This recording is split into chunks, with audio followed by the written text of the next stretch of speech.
Today's Finance Friday guest is hoping to retire at the age of 47, but she feels like she's stuck in the middle class trap. Will she be able to retire, given how much of her current portfolio is tied up in retirement accounts? Stick around for Scott and I to wrap up at the end because we want to hear from you, our BiggerPockets money community, because Allie has a lot of options to choose from. Hello, and welcome to the BiggerPockets Money Podcast. My name is Mindy Jensen, and with me, as always, is my photogenic co-host, Scott Trench. Thanks, Mindy. Great to be here and looking forward to creating a complete picture of Allie's financial situation here. BiggerPockets has a goal of creating 1 million millionaires. You're in the right place if you want to get your financial house in order because we truly believe financial freedom is attainable for everyone, no matter when or where you're starting. Before we bring in Allie, we want to thank this episode's sponsor, Connect Invest, real estate investing simplified and within your reach. Now, let's get into the show. Allie, we're so excited to have you on BiggerPockets Money today. Welcome. Thank you for having me. Excited to be here. Allie, can you share where your journey with money began? My journey with money. So my parents were very frugal. I was one of four. An example of my dad's frugality would be we would go out to lunch at Wendy's, and he would order one large soda, no ice, and 6 cups. So that is the sort of background that I came from. He always said, no debt, you pay for everything in cash. Everything, we always were saving money from a young age. And that's carried on as I become an adult. Right now I have a 1999 car. Always been saving since I was little. My first car I bought only went in reverse. So we were able to get a good deal on that. Did you fix it or did you just drive backwards? I feel like that's inviting a... My dad fixed it. Yeah, my dad was an engineer. He fixed it. We got it for $400. It was a BMW. Only went in reverse. So yes, lots of fun stories like that, but made it interesting. I was always very embarrassed, but today I understand why he taught us that. Allie, I think we have the same dad. I was also always very embarrassed about the cars that we drove. Although we didn't have one that just went in reverse. My dad was always working on them because they were so old and so breaking down.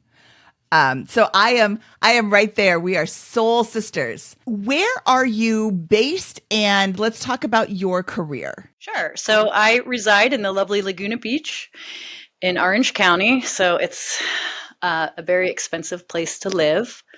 I was fortunate to be able to get a house here when everything was half off in 2011. So I was able to, with the money I had saved since I was little, put a down payment and buy a house where I could never afford it right now. My job is I do sourcing for a facilities management company for a big tech client. So I do find cost savings for a living. Do you enjoy that? Yes, very much so. Yeah, no, I really enjoy my job, and my job has a lot of benefits. They let me work from home since 2008.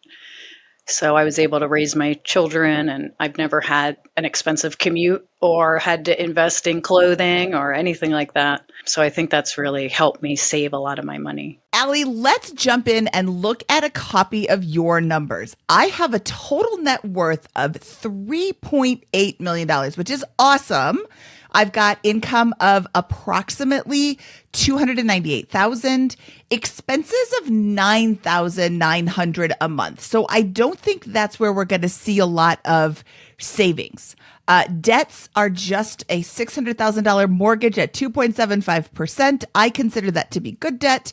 And a HELOC for $440,000 at 8%, which we'll talk about in a bit. I see that you are Airbnb-ing your property, your primary residence for 2 months out of the year. Is that every year that you do that? We can only do it in the summer because I have 2 children. So when they're out of school, we put it up every summer, and we're never expecting to rent it, but it always rents. And I think last year someone paid $46,000 for 2 months. Holy cats. Yeah, I would do that again. I mean, is that like your entire mortgage payment for the whole year? Our mortgage is $26.50 a month. Yeah. So I'm doing quick math. Is that just P&I? Yes, she's in California. That's not taxes or insurance. Yeah, that doesn't include. So everything all summed up with our mortgage is around $4,000 total. with taxes and home insurance. And I see a small pension and Social Security options for you. What is your retirement goal? Numbers, timeline, etc. Last month. Living in Laguna Beach, nobody talks about retirement. Everyone has like a Bentley or a Ferrari or a Cybertruck, and like it's just unheard of, right? So, I never really thought about retiring early until we used to have a financial planner, creative planning, that would meet with us once a year, and they'd say, when do you want to retire? And they had a little spreadsheet they'd put up. And I remember saying, well, if I move that number up, how much more money do I have to save? And the difference wasn't that much. It was just like a couple $100 a month. So that's what got me really excited about, like, wait, could I retire early if I just save more money now? So, I never really I just always thought I would work till, I don't know, 60 or 65 and then retire then. But I mean, but then I found Mr. Money Mustache and Scott, I read your book. And I was like, you know what? I don't have any of these. Yes, nice little plug. Set for Life. That was a good one.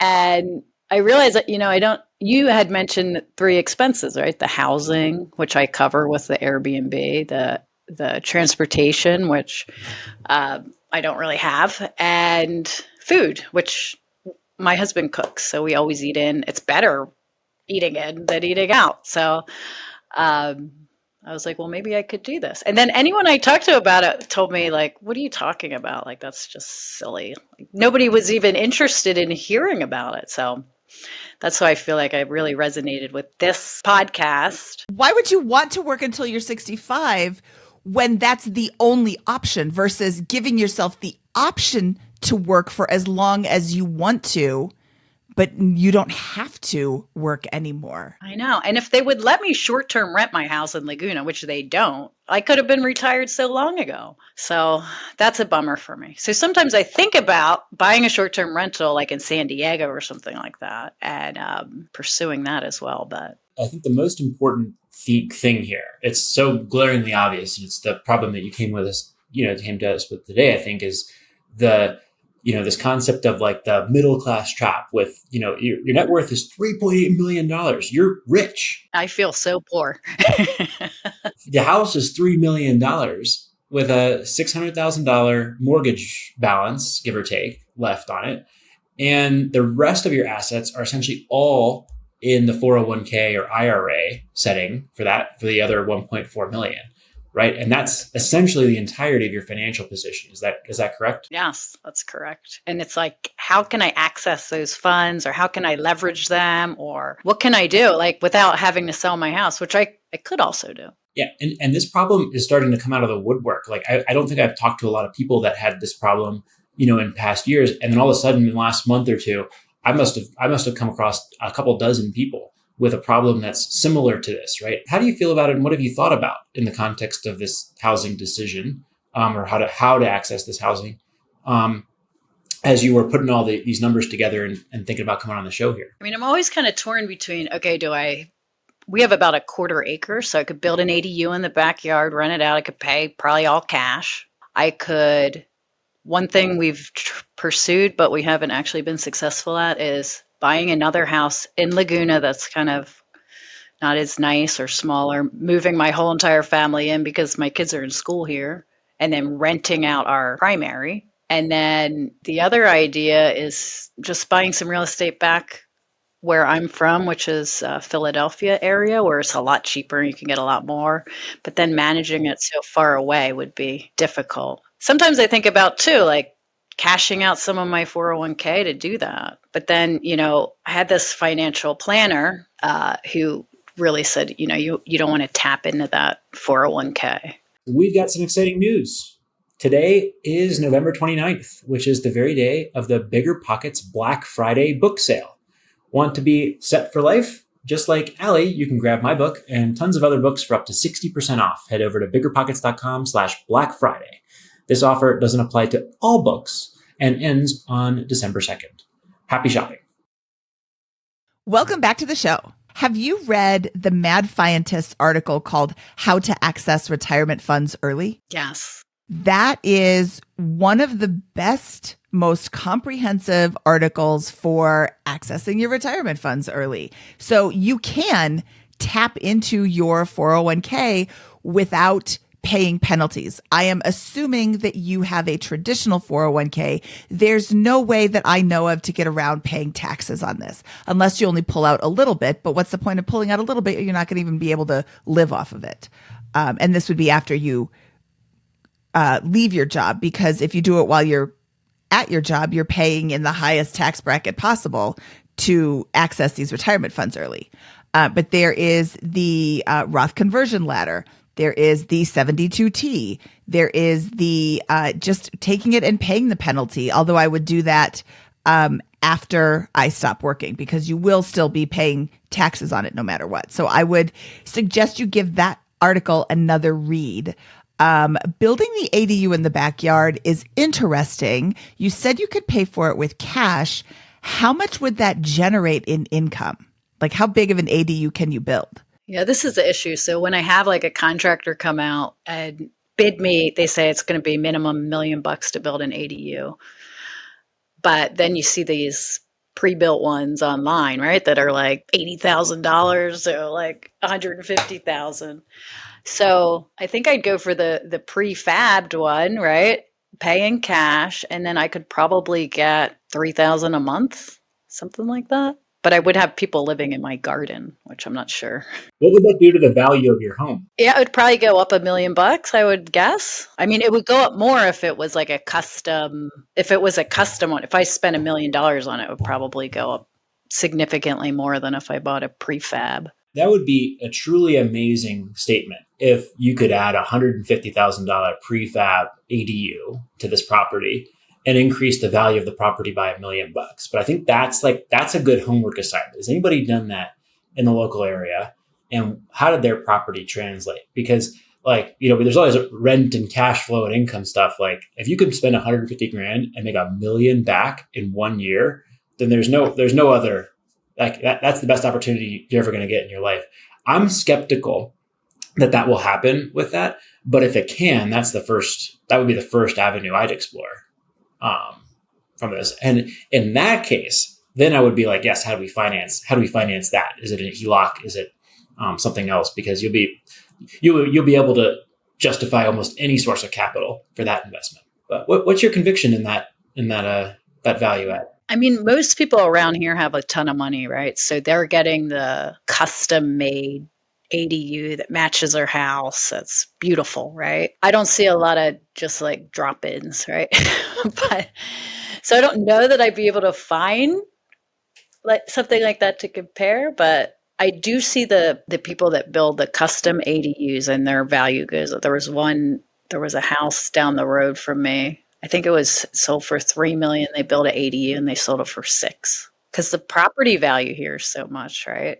I'd rather do that than spend $150K to make $1 million, if that's true. Like, you'd rather spend $1 million to make $2 or $3. You'd rather increase the value of the property by $3 million with $1 million outlay than a $150,000 outlay to get $1 million. That's another 1.75 million. Yeah. I mean, that's an enormous play. And there's a possibility of doing like a JDU ADU. So you could do two. You can do two ads here in Laguna. So a junior ADU and a regular ADU. So you could actually do it twice. Let me ask you this though.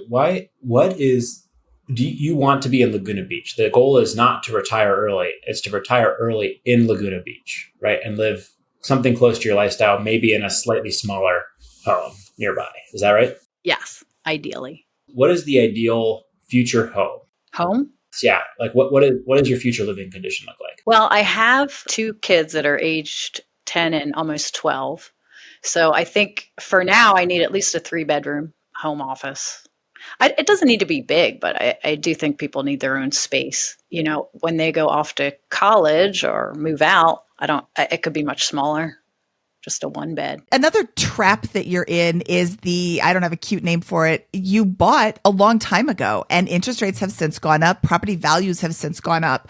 I can see you starting to look for another house in Laguna Beach and finding a smaller house that ultimately costs you more per month out of pocket, which isn't going to be beneficial to your goal unless you keep them both and then rent this one out. Do you have any plans to sell this house? Or do you want to keep it as a rental? Ideally, I'd like to keep it as a rental. What's it cost to rent the house that you want to live in for the next couple of years? In Laguna Beach. That's another thing we've thought about too. Like, should we just rent somewhere else? Because they range, right? They range anywhere from, I've seen rentals for a 3-bedroom house for like $4,800 up in like a certain area of Laguna. And then, they go all the way up to, I don't know, 50,000. But I would think like a normal 3-bedroom nice house would probably be around $12,000 a month. $12,000 a month. Okay, that's higher. So we're in hard territory here. That's $150K a year in rent. And to buy the place, how much would one of the places you're thinking about buying cost? They're usually around $14,000 or $15,000 a month. That's the mortgage payment. How much is the price point? You can't get anything under $2 million here. So what I've been doing, so say a house is up for a long time, I'll sort it by length. Then I'd offer 1.8. And every once in a while they'll say, okay. And then they get a couple other bids and somebody outbids me. I mean, that's kind of what's been happening. I wouldn't pay more than 1.8, but you're getting a not a very nice house at all. Yeah, I don't see a lot of $1.8 million property. Yeah, you have to create the $1.8 million. I'm not seeing anything for less than, here's one for $7,900 a month, 5 beds, 5 baths. And if you rented out your place, could you rent out your place for $10,000 a month? It looks like you could rent it out for a lot more. So long term, like if I was to do an annual lease, I probably could get 10 or 11 or 12 maybe. But on Airbnb, like in the summer, I can always get 20. So I think if I did furnished Airbnb, a lot of people are remodeling their house. They want a place for like 6 months. So people will write me because I used to just have my house up all the time on Airbnb. And so people would say, hey, can I rent your house starting tomorrow for 6 months? And I'm like, maybe if you could rent it in 2 weeks, we could do that. And then I'd be frantically searching on Airbnb for a rental. I mean, if you could do that and get $20,000 a month for your property and you're renting a property for, let's say, $10,000 a month, and you're paying $4,000 for your expenses for your house, you're still making $6,000 a month and your expenses are $9,000 a month. So you just need to cover $3,000 a month, which you can do by accessing your retirement funds early. Scott, do you think that 3.8 could get her some $3,000 a month? I think that's the big question here is should you, like, if you're going to move out of the house, should you sell or keep the house here? And I think that's the fundamental decision. And we're operating under the paradigm of keeping the house and how do we use that to drive income? And I think that's a question that needs to be posed here is there's $2.4 million, probably conservatively, in equity in this house. And with $2.4 million in cash or after tax, I've calculated the equity you would realize to $1.863 million on this, at least. If you could sell it there, like we can generate a lot of cash flow with $1.8 million in cash in a number of buckets. And I think that's the big question here. Is what do we do? Like, how does it feel to even talk about selling the place? I'm open to it because if that means that I could be work optional and, have more freedom and still live a life in Laguna Beach, traveling and doing all these nice things, then yeah, I'm open to it. I don't want to just have this house with a ton of equity and it be wasted. You know what I mean? Well, let's walk through the long-term rental case real quick. I nerded out and I did a spreadsheet here. Right now, Scott is using his should I sell or rent spreadsheet to run the numbers for Allie. Go over to our YouTube channel, youtube.com/BiggerPocketsMoney to see Scott in action. It's fascinating. And I'd love to just kind of walk through and see how this feels at the highest level and say like, this is a value. You think it's about $3 million today? Yes. We don't have to worry about the original purchase price what was the original purchase price for this? It was $940. $940. Okay. And you bought that 10 years ago, but we don't need that date right now. What is when did you get your current mortgage? I refinanced back when everything was really cheap. So I would say during COVID. So like probably around this time, September 2021 kind of deal? Yeah, that sounds perfect. And your mortgage balance was 650-ish? We did a remodel. So we got a lot of work done on our house. And then we took that money and rolled it into the refinance when we did our refinancing, that number. So I need this number to do the calculation, but what was it? Is it close to 650? Yes. Okay, great. And then does this look reasonably close? We got 2,400 in P&I, 12,000 in annual property taxes, and 2,200 in annual insurance. Yes. 3,600 a month in mortgage payments. It's around 4,000. Yeah. Okay, I'm going to bump this up to 3% then. That's probably a little closer. What is the interest rate on the mortgage? 2.75, I think. All right. So I'm getting close here, right? We're not exactly right, but we're pretty close with the 30. Yeah. I said if you sold the place, you'd have a 5.5% agent fee, 1% closing and title insurance, and that would net you $2.171 million after paying off that mortgage and paying those fees. And that would give you net sale proceeds of $1.8 million. Okay. You are qualified for primary capital gains tax exclusion. So the first $500,000 of that are not taxed. After that, you're going to owe 20% in federal capital gains. And do you know the capital gains rate for California? No. All right. I'm going to put that at 9%. Probably high. All right. How about 0.08%? 8% sound right? No, I just mean it's probably a lot if it's California. So that means you're going to pay $267-ish in federal and potentially about $120 in California taxes to be verified here. And that leaves you with this number in terms of what you could invest in the next thing. Either this model was built around deploying that towards your next house, but you could also invest it in stocks or something else there. So what it comes down to is, what do you believe the stock market's going to do over the next 20 years? If you think it's going to return 10, I have it plugged in at 10%. You could be conservative and put it 9%. But what would you say? What do you feel comfortable with? What do you think as a stock market investor you think it'll do? I'd probably be conservative and say 8 or 9. So let's put it at 8%.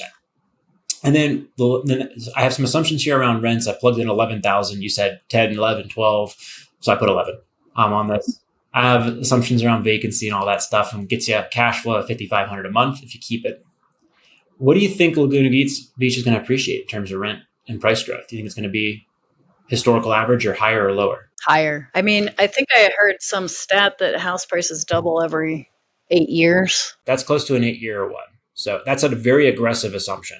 But and that will, if you believe these things, you're likely to want to keep the place. And do you think that same is true for rent growth? Yes. And I'm going to put expense growth lagging a little bit behind that, hopefully, because you can still buy your roof shingles from Kansas City, even as rents go up in Laguna Beach. Does that feel right?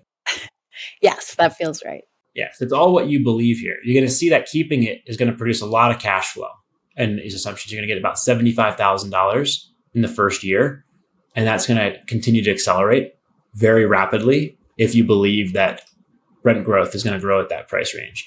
And I can tell you already that you're going to believe that the wealth you're going to build by holding onto this property is going to be much higher than if you invest in the stock market here. So to me, this says you are on the right track for keeping it if you believe these things.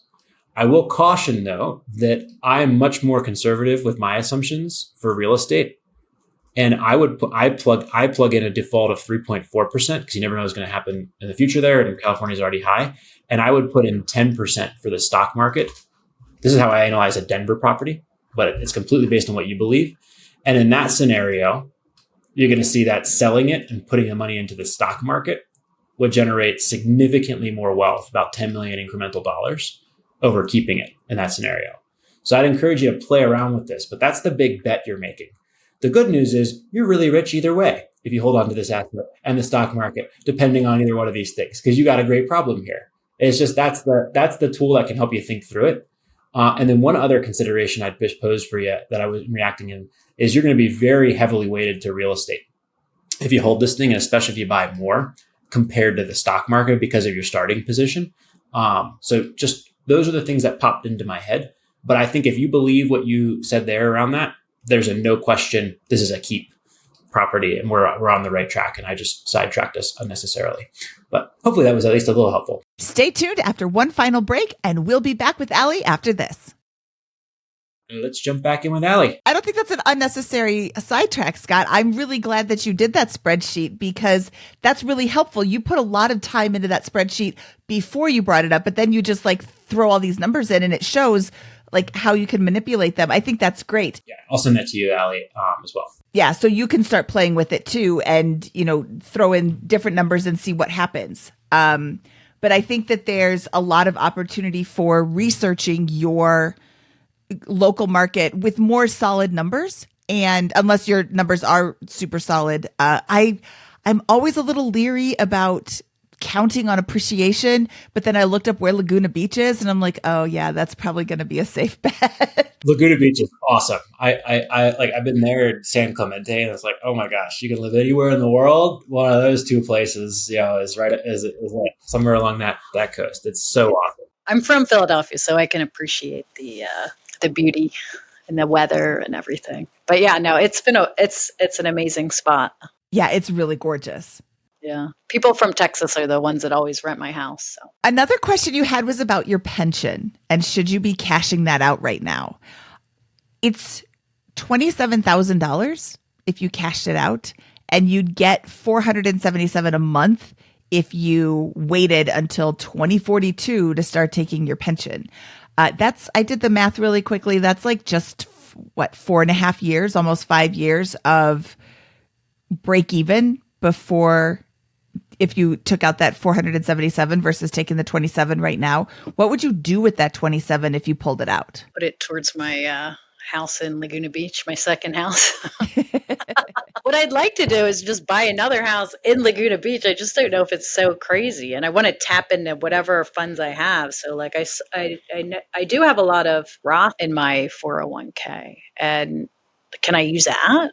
Yeah, you've already paid taxes on that. I don't know how you access is that in your current 401k or in the previous? So you would have to separate from your company before you could access those funds. Scott, how do you access Roth 401k funds? Well, if it's the principal, you should be able to withdraw the funds. The gains will be subject to penalty from the Roth. So you'll pay a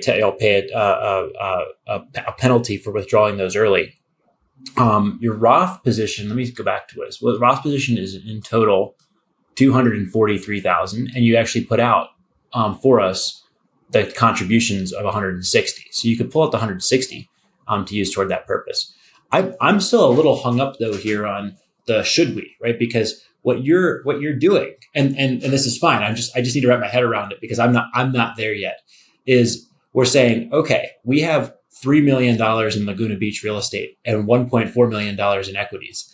And our plan is to buy another $2 million in Laguna Beach real estate by using the stock market funds, which is a, like, maybe you win. Maybe if you believe it's going to appreciate 6% a year and you lever up on Laguna Beach real estate and hold on for a few decades, you're going to get real rich. But I already have you projecting to a $20+ million net worth over the next 30 years, whether you keep or sell the first home. The risk, at some point for me, the plan becomes about risk mitigation and making sure that you can just couch your lifestyle in place there. When would that come in there? Like what net worth level, if I just handed you a pile of cash, we'd be like, okay, I'm done. Well, I think that's the question, right? Can I just be done? The point of buying the second house in Laguna is to say that I could be done, because I think in my mind, if I buy it now and I work hard and I move into this smaller house and I house hack, in 5 years, could I sell it, make a profit, and then I have that extra money to retire on, right? I don't think I need a lot of money to retire. I would look into, I would start, find an agent that can help you in Laguna Beach and start looking for an amazing property, a dumpy property that you can make beautiful, or, start really learning the market and looking and seeing what's available, because the best time to make an offer on a property is when you are absolutely sure that it is a great deal. Get it under contract and then, have the super tight home inspection, see what's going on with this property. Do you really want to tackle it? If you could buy this other property and rent out your current property for $10,000, $20,000 a month, it kind of doesn't make a whole lot of sense to say, no, you shouldn't do that. I don't know enough about Laguna Beach real estate to be able to make a determination what the market is like right there. But over here in Colorado, it's kind of slow. There was all this uncertainty with the election, and now that the election is over, there's all this uncertainty with, will rates continue to come down or will they not come down anymore? And people are just a little hesitant to jump in. So if you could find a smoking hot deal right now because nobody else is out there buying houses, then, you've got such a rock star of a property that you're sitting in right now. My concern here, though, is just like, we're already at 3.8 million in net worth. And it's so heavily exposed to Laguna Beach real estate. To double down again could be a winner. It could be a winner. Like that could absolutely be the right choice. But then it's like, why? Like, what is that end state portfolio going to look like in 5 years? Or is your plan to sell the property that you just purchased and then rent somewhere else, move back into the first place? Like, what is the long term? Like, what does the retirement lifestyle look like from there? And that's where I continue to get hung up here on this. Is like, I'm not sure how that translates into the goal of retiring early quite as clearly. Could you maybe explain that to me, Allie? Maybe is that what I'm missing there? Well, I think I just go back and forth right between those two. Do I just take it easy, retire early, and I'm good to go, or would it be helpful if I had another revenue stream to kind of help? Because right now I'm stuck. So I have till I retire. I really don't have that much cash, right? It's all tied up either in my house or my 401k. My cash can't get me through if I were to retire right now. So how do I bridge that gap between where I am right now at age 47 and, that next 13 years, right? With the cash that I have. So I guess in my mind, I think, well, I need like another property or something providing income for me, or another property I could sell that would provide income to get me to that retirement. Yes. Okay. So the issue for your retirement, if I'm zooming out, is you spend very reasonably for your income level here and relative to your overall asset base. But that's an illusion, because to live the lifestyle that you want to live in Laguna Beach is $12,000 a month between rent and utilities. That is being masked right now because you bought your house so long ago and have such a light mortgage on that. So to live in your house, that's the cost right now. And you need something else to generate the $120,000 per year that you spend, right? Some other asset situation to do that. But what's happening in reality is you have $2.6 million in assets locked up in order to have this expense profile right here. So you're really, like, in some ways we could think about it as like, what's six, like that's you're locking up $2.6 million to keep your expenses $7,500 to $9,000 below what they would otherwise be for your housing. And that's the fundamental problem that we're working through here. And I'm trying to figure out, okay, if you move, you're going to be, and you were to rent, you'd be spending that amount of money, or you'd need about $2 million at least in a paid off property, or a very lightly levered property to have the same expense profile. And so that brings me back to, how do we unlock this it's 2.4 million in equity in the house and use it to fund retirement? Or what else can we use to get there? One other question we haven't talked about in that concept is, you make $298,000 a year and you spend $10,000 net of taxes. How much are we actually accumulating on an annual basis from your job? Like, that's another asset, if you will, that we haven't thought about over the next 5 years? Will you accumulate 50K a year or 100K a year? Well, I think before I, was filling out your spreadsheet and things like that, what I've always done in the past is I've paid myself first by maxing out my 401k, maxing out my HSA, maxing out dependent care, things like that. But once I started filling this out and realizing like I need more cash, and I did your little budget exercise, I was like, okay, why don't I start putting away? I think I'm trying to save right now like $8,000 a month, but this is just brand new. But that's what I can probably work to save, 8,000, between 7 and 8,000 a month. Awesome. And are you also contributing somewhat down that stack of retirement, 401k, dependent care, FSA, all that kind of stuff? So I just had to do my enrollment, and so what I did was my company matches the first 5%. So I did 5% my 401k. HSA, I heard Mindy say you always should max out the health savings. If you have a high deductible plan, yes, because you can either use it to have tax-free expenses for your medical expenses in the current year, or you can save your receipts and cash flow your expenses and go down the road and cash them out later. Yeah, so that's what I did. So I just signed up last Friday, but that's what I did. So I think I put 8,000 in that, and then 5% my 401k. But it's not what I'm used to. I'm used to like totally maxing that out. So like I was a little bit uncomfortable lowering that. And I think I've changed it like 3 times since, like going back up and down. But I think I want more cash.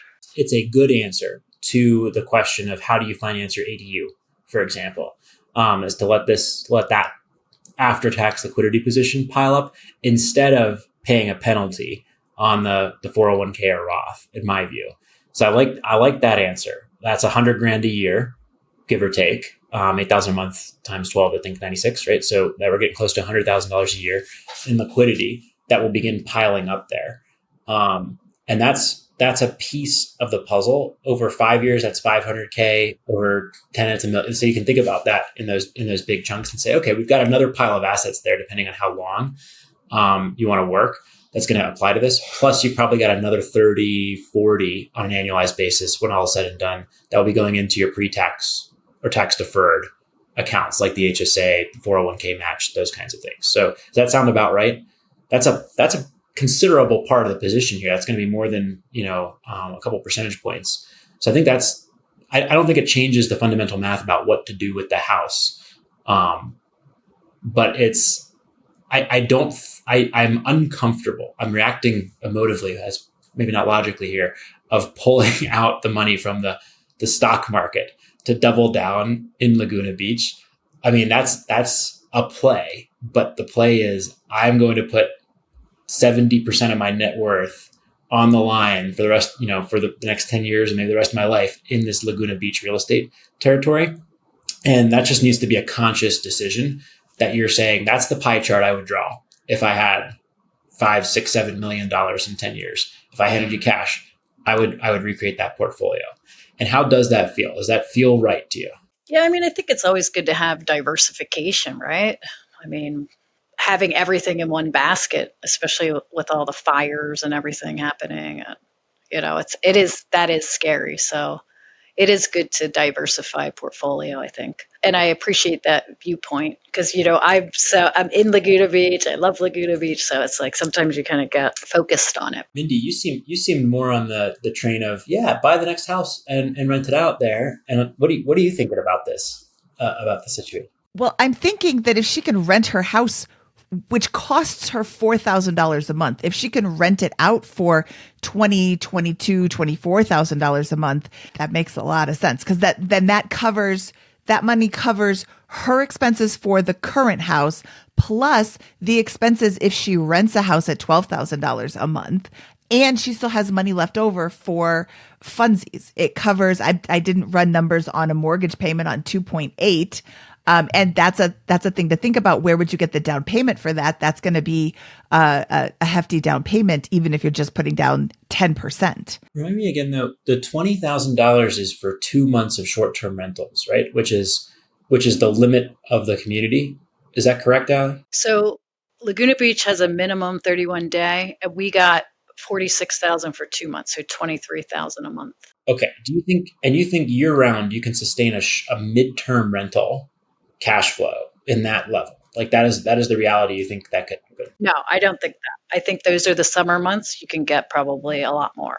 I think if I were to rent my house out just on a normal, not furnished or anything like that, I could probably get 10 or 11 or 12 maybe.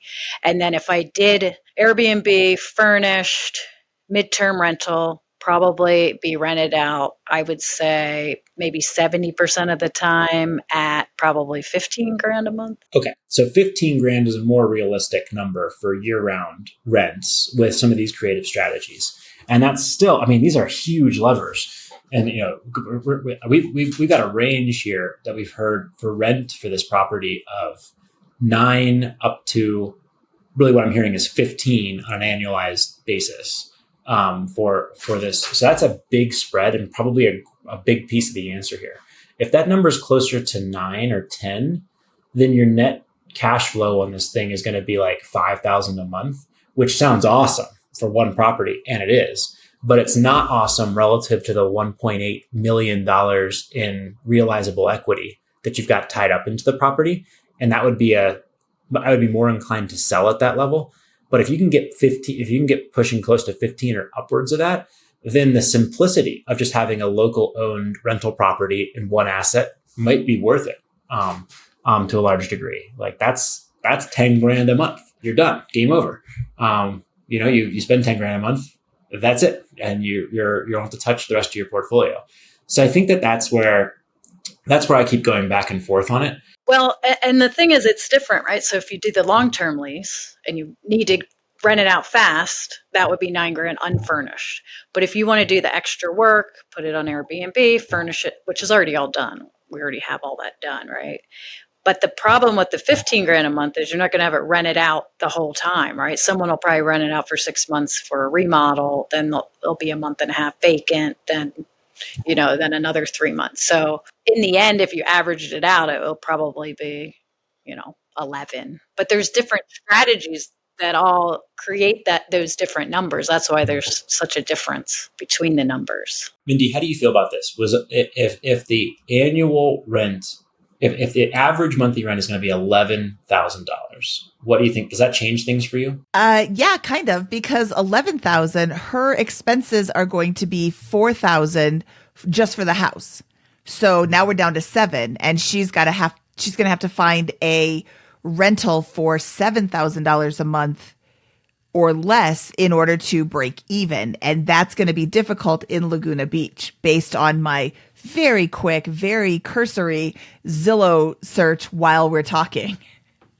But I mean, do you think you can find something for less than $7,000? If I was renting, yes, I do. If I was buying, no. I mean, when we've done the spreadsheets for buying another house, it was like, okay, my husband's always like, okay, so we're going to move into this horrible little house that needs a ton of work, and we still have to pay $8,000 a month. Where are we getting that $8,000 a month? So my husband's a bit more skeptical than I am. I'm a little more gung-ho. Well, and then you could, after you've lived in this other house, let's say you buy another house, you've lived in it for a few years, your kids are continuing to go to school, you're continuing to make a ton of money off of this current house, you could move back into the current house if you don't sell it. Have your $4,000 expenses. So you move out and try it. I mean, if it doesn't work out, maybe you do rent for the first year. If it doesn't work out, you just move back in. Oh, it was really hard to get renters all the time. Or, oh my goodness, I have 27 people that are looking for a rental at any one time. So it's super easy to charge $20,000 a month, and it was a good idea. Then you go and buy. Yeah, that's a good idea. Kind of experiment with renting before I risk my entire everything. What I see from Scott running his spreadsheet is that there's no clear, absolutely sell it, this is a terrible idea to keep it answer, which is good, because if there was, then that would be like, okay, don't even bother, just sell it and move on. But there is the opportunity to work. The answer is super clear, though. The answer is super clear. It's if you believe the assumptions I had for the stock market at 10%, and long-term appreciation rates of 3%, 3.5% for prices and rents. It's an absolute sell decision. It's a $10 million net worth decision over the next couple of decades. If you believe what Allie believes, that Laguna Beach is going to appreciate at 6% a year and rents are going to go at 6%, it's an absolute keep decision. I think we would have very different viewpoints on those assumptions, but that's the point of the model. You can now you know what, if you believe those things, you have a clear answer around it. But I think that's the fun part about financial models is those assumptions make such a difference in terms of what to do. But you're assuming Denver appreciation, and she's saying this is what Laguna Beach appreciation is. So I like running the numbers at different places. I think this is a great homework opportunity for Allie because what I meant was it's like when you run the numbers according to her numbers, it says keep it. So if both ways said sell, then we wouldn't be having this conversation. So now is a great time to go and really dive deep into what is the historic appreciation rates in Laguna Beach? What is the historic rent appreciation in Laguna Beach? And what is the historic returns in the stock market? It's 10 point something percent. I closed the tab, but it's 10% historic from the time, all the way back to the beginning. But there's also some years that it went negative. So, I would be more in line with Scott's 10% on the stock market, but I'm also not betting that I can say that from here.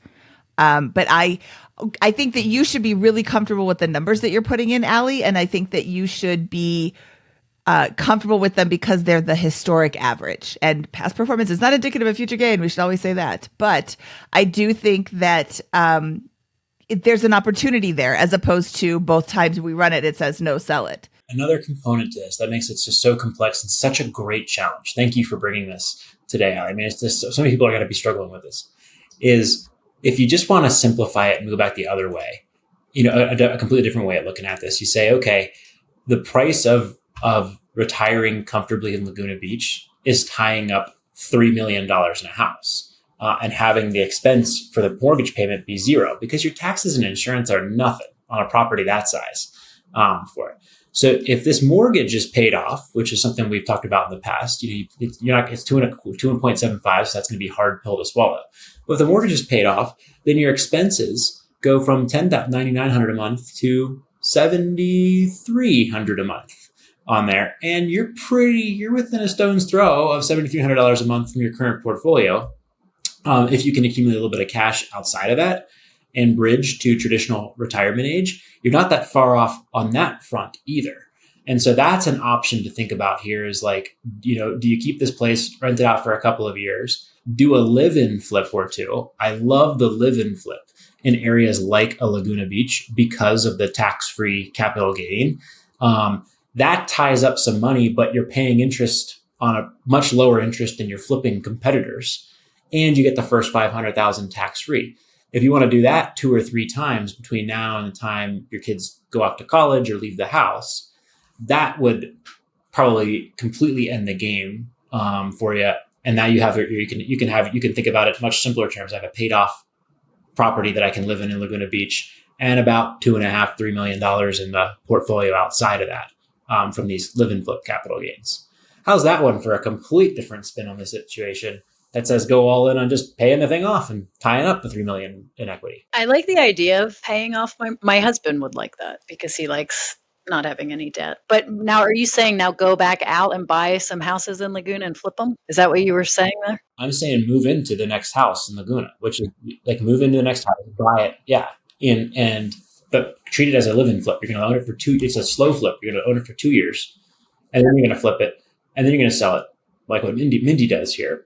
And I imagine the spreads are super high on that front because I imagine super wealthy people buying $3 million homes do not want to spend 6 months refurbishing the place. I see a lot of success with people doing that. They'll buy it for, under 2 mil, flip it for 4.5 within a year. Then you're going to have to pay taxes if you do that. So No. Put both kids on title when you buy it, and then they're there for 2 years. It's their primary residence too. Then you get $1 million of tax-free capital gains. Yeah, I would have to live in it because I'd have to rent out my house to pay for it. it's $250,000 per person on title, not just $250 if you're single and $500 if you're married. So then you get $1 million of tax-free capital gains. And there's like rules involved, of course. 500 of which doesn't go to your retirement. It goes to the kids' Bentleys, following that. But I think that, if you take that math and you say, okay, I'm going to do a live and flip.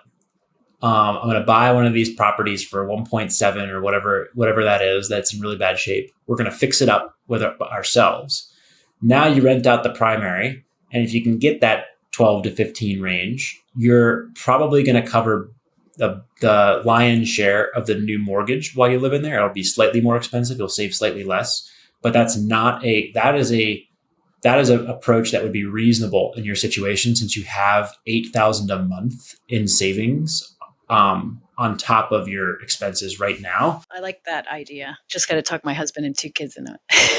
I would find a real estate agent. If you don't have one that you've been working with in the past, biggerpockets.com/agents is a great place to find an investor-friendly agent. And even though you're going to be moving into it, you're looking for an agent who understands investments as well. So they can say, hey, this one is going to, if you fix this one up, it's going to yield a whole lot more than this one for the same price. I mean, you could definitely lose. And that's again, my worry about the plan to go all in on Laguna Beach real estate in your situation. But there's a good way to, it's a significant de-risking of the investment process. If you 2 want to partner with me, that would help mitigate the risk too. We can go thirdsies. Hard money lenders love California.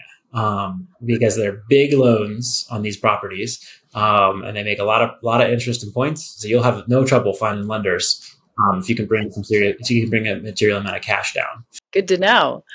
Okay, Allie, this was a really fun set of circumstances and interesting financial, I don't want to say problems, because these are all really great problems to have. I have so much money, but it's tied up in my retirement accounts. Yeah, but you have so much money. But this was a fun exercise, and I am super excited to see where all your research leads you to. So please keep us up to date. It might even be fun to have you come back after you've determined what you want to do, and we can run through some different numbers and scenarios then. Yeah, no, thank you. This has been super helpful, and I really appreciate your feedback. I listen to your show all the time, so I'm really happy. Thank you so much for coming on, and congratulations on your awesome problems. I'll be really interested to see how you untangle them. It's a really tricky situation and a good thing. Like, congratulations. I hope you're feeling, very excited about the future. Yes. Well, thank you again. Thank you, Allie, and we will talk to you soon. Bye-bye. All right, Scott, that was Allie, and that was a really interesting set of problems. And I wish I was a little more knowledgeable about the Laguna Beach area, just because you and she had different assumptions on the returns, the historic returns and not the historic returns, the forward-facing returns for Laguna Beach. And I can see both of you being right, but only one of you will be right. I think it's really hard for me to wrap my mind around this problem. And I'd love to get input from the BiggerPockets Money community on this, because this is the middle class trap on steroids right here. I also, just in responding to it, I thought of something after we finished recording. I wish I would have thought of it when we were there, around the 1031 exchange applies here, because I'm so used to dealing with such smaller dollar values on primary residences, where the capital gains exclusion applies. But when you have a $2.2 million gain and only the first $500,000 is excluded, well, now we got to talk about how to shelter the other $300,000 or $400,000. Another option I throw out there for Allie is to consider a 1031 exchange. Can she sell that property and move that into other higher yielding cash flowing investments somewhere else as part of that portfolio? Because that's going to be more, that may be a way to shelter that tax benefit if she decides to sell the property. She kind of busted my model with how big the numbers are on this property, and I have to go revisit a few assumptions in there and make sure that those are tailored to these types of situations. Well, a 1031 is for investment properties, so she would have to turn this into a rental for a while, I believe. And what I don't know about the 1031 exchange is quite a lot, but I do know that it's for a rental property. So I'm wondering how that would work. I think that's a great accounting question for our community, actually. I believe you can do it if you rent it out for 2 years. But let's hear from a community and ask that question out there. How can you 1031 a primary residence if you turn it into a rental? I believe the answer is yes. Yeah. And if that's the case, then absolutely that would make so much sense, because then you can kick that tax can down the road, and she's saving, what did you say, $300,000 on taxes, almost $400,000 on capital gains taxes if she does that. Yeah, depending on what the California marginal rate will be for that, which she'll be in a high tax bracket between her income and the gain on this one. I calculate my crude math that's certainly incorrect, but ballpark of $387,000 in capital gains. So that's a material part of the decision here. You can get another $400,000 by deferring it into real estate, and you plan to keep real estate for the long term. That could be pretty powerful there. You are giving up the primary residence exclusion though. So there's a tax angle to this that should definitely be explored, and she should probably talk to a real estate friendly CPA. Probably. She should definitely talk to a real estate friendly tax provider or tax planner who can help her figure out what is her best play. They can run these numbers for her. But yeah, this was a fun problem to try and figure out. We'd love your thoughts on it. This is a new problem for Mindy and I at this scale. So any feedback or thoughts are appreciated. Scott and I want to hear from you. What advice would you have given to Allie that differs from what Scott and I said? We would love to hear from you below. Well, should we get out of here, Mindy? We should, Scott. That wraps up this episode of the BiggerPockets Money Podcast. He is Scott Trench. I am Mindy Jensen saying cheerio, mistletoe.